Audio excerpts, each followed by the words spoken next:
Smo v izjemnem času pandemije, ko se je življenje večine obrnilo na glavo ali vsaj drastično spremenilo. Na največji preizkušnji pa so zdravstveni sistemi po Sloveniji in svetu.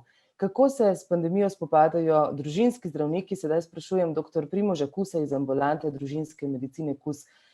Dober dan, dr. Kus, kako doživljate pandemijo v ambulanti vaše družinske medicine? Redni pregledi so se ustavili, vaše delo se je dobesedno postavilo na glavo. Dobro jutro vsem. Ja, res je, doživljamo res čase, kakršnih še nismo doživljali. Družinski zdravniki smo, tako kot jasno vsi zdravstveni delavci, vpeti v teh razmerah praktično 24 ur. Mogoče smo za razliko od kakšnih drugih specialistov že zaznali to že mogoče kakšnih mesec dni, preden se je cela zadeva tako javno začela objavljati. Pred kakšnimi konec februarja, zlasti tisti, ki dežuramo na urgencah, smo že imeli prve primere in nekako posledično smo se tudi mogoče v družinskih ambulantah posledično že malo pripravljali na razmere.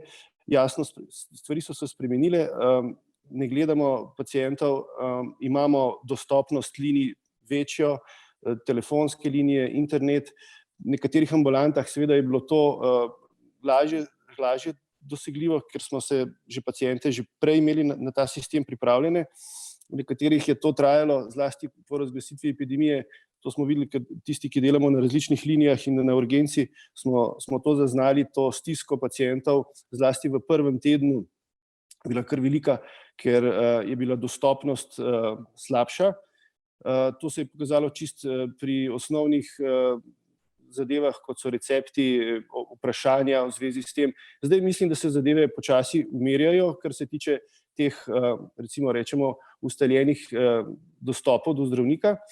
In to pogledno me nekako pomirja zadeva. Smo pa potrebovali kar nekaj časa, no, to pa res. Je večja pri pacientih, je zelo pomembno, da v teh časih dobijo dostop, da so dostopni, da smo zdravniki dostopni, da dobijo informacije, da niso prestrašeni, da jih pomirimo.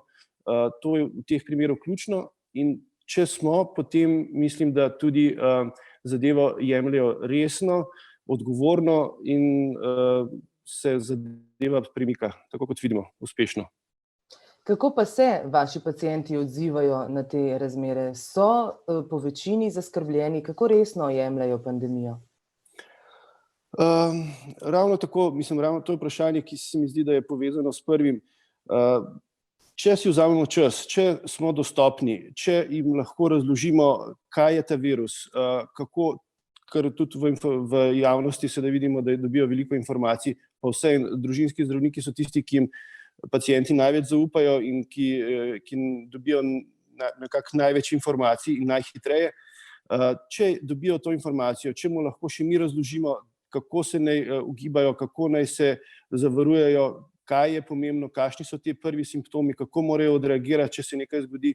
Potem mislim tudi to, zdaj ko spremljam paciente in te odzive zlasti po 14 dneh, da so pomirjeni, da zadevo jemljajo resno, ni pa prisotni, moram reči, panike in tudi ta odziv, ki je seveda popolnoma drugačen sedaj, zdaj moramo se sfokusirati res na te najbolj nujne in med vsemi boleznimi, ki jasno so še vedno prisotne in bolezni poleg virusa so stalno in jih nismo ustavili.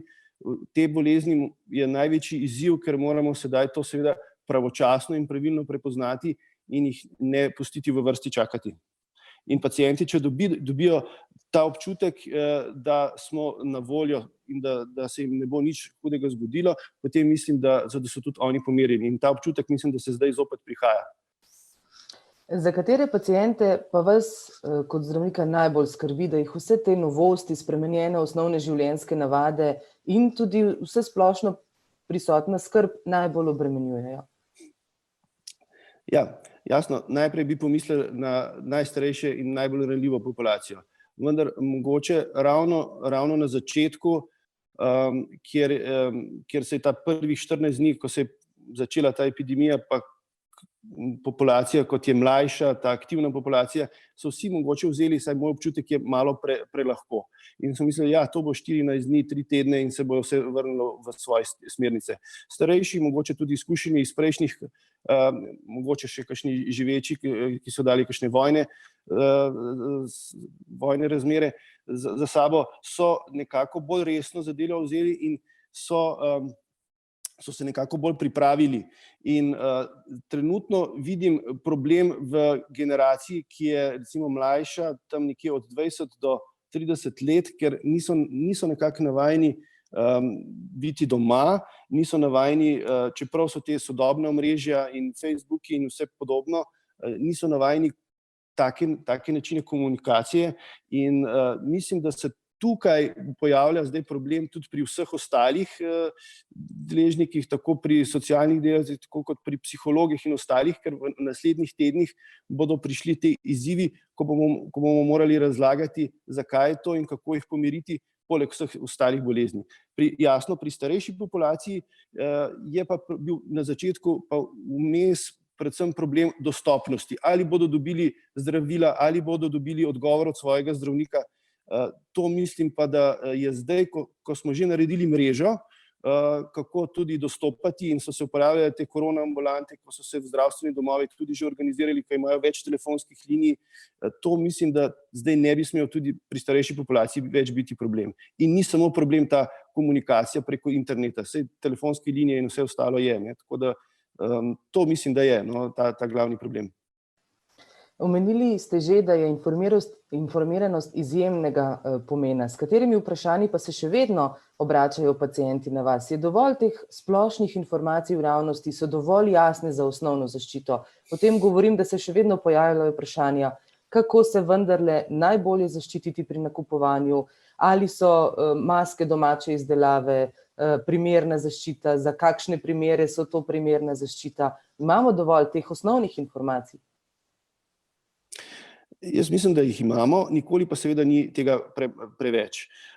Dobro je, če zdravstveni delavci stalno to ponavljamo, če ob vsaki možni priliki dodamo kot dodatek, kako je pravilno se gibati, kako je pravilno rekovati, kakšni so pravilni ukrepi, ker to mislim, da je tisto, kar pa zdaj že vsi vemo in kar je nekako slogan ratal, da samo s tem lahko dejansko zamejimo to epidemijo in naredimo, da bo zdravstveni sistem vzdržen, ker to nekako moramo to parabolo potencialne rasti virusa nekako mora priti zdaj v kri vsakem. In mislim, da bi ta graf, ki so ga odlično izkazali naši matematiki ali fiziki in ga dnevno obnavljajo, to mislim, da bi bilo poleg vseh ostalih informacij in številk obolelih zelo primerno, da bi ga kazali na kakšnih javnih, pred javnimi poročili, na kakšnih prime timih, da bi ljudje videli, kako pomembno je ta odzivnost in da ta krivuljo lahko ustavi samo vsak posameznik, če resno vzame zadevo. In da zdravstveni sistem, kot je naš, in vsak zdravstveni sistem, naš pa še zlasti, ker vemo, da v zadnjih mesecih in letih je bil malo podhranjen in v neki taki epidemiji, ki se zgodi, je zelo pomembno, da ga prehitro ne obremenimo. To je zelo ključno. Omenili ste zdravstveni sistem. Kako je bil zdravstveni sistem družinske medicine pripravljen na te nove razmere? Ste se zdaj, lahko že rečete, popolnoma prilagodili oziroma v večini primerov prilagodili in česa vam najbolj primanjkuje poleg časa? Seveda, težko bi rekel, da smo bili pripravljeni, ker mislim, da nihče ni bil pripravljen na take razmere, s kakršnimi se soočamo. Mislim pa, da smo dobro odreagirali in pravočasno, še vedno pravočasno, in še vedno moramo se z vsakim tednom in dnevom soočati z novimi izzivi in hitro odreagirati. Vrha epidemije še nismo dosegli, izzivi se stalno spreminjajo, tako kot smo pravilno in hitro 15. 16. marca odreagirali in zaprli vrtce in šole, potem kasneje javne prevoze in podobno. Moramo stalno slediti zadevam in zdaj trenutno v družinski medicini je ratal problem prvi teden, da smo se na nivoju države organizirali, ustanovili korona ambulante, preorganizirali zdravstvene domove v smislu dostopnosti in vsega, ampak trenutno, zdaj, ta trenutek so recimo problemi domovi za stare, v katere se vključujejo tudi družinski zdravniki, v katere se vključujejo tudi primarno zdravstvo, kot je patronaža, kot so negovalke in podobno. In tukaj je recimo zdaj izziv, ki ga vidim, ki ga moramo hitro odreagirati, in da ne bomo prehitro obremenili zdravstvenega sistema. So se v tem času, po vašem mnenju, pokazale kakšne možnosti izboljšav zdravstvenega sistema, ki bi jih lahko uporabili tudi v prihodnje, ko se bodo stvari umirile? Ja, saj veste, vsaka kriza prinese tudi svoje pluse in tukaj se že kažejo. Ena izmed teh v družinski medicini je vsekakor, kot veste, družinski zdravniki smo zelo obremenjeni z administracijo in podobnimi zadevami. Čez noč recimo se je uredil sistem podaljševanja bolnišk. Prej je bilo potrebno pošiljati kartone, dopise, vse. Najprej so to poenostavili samo z skeniranjem in s pošiljanjem.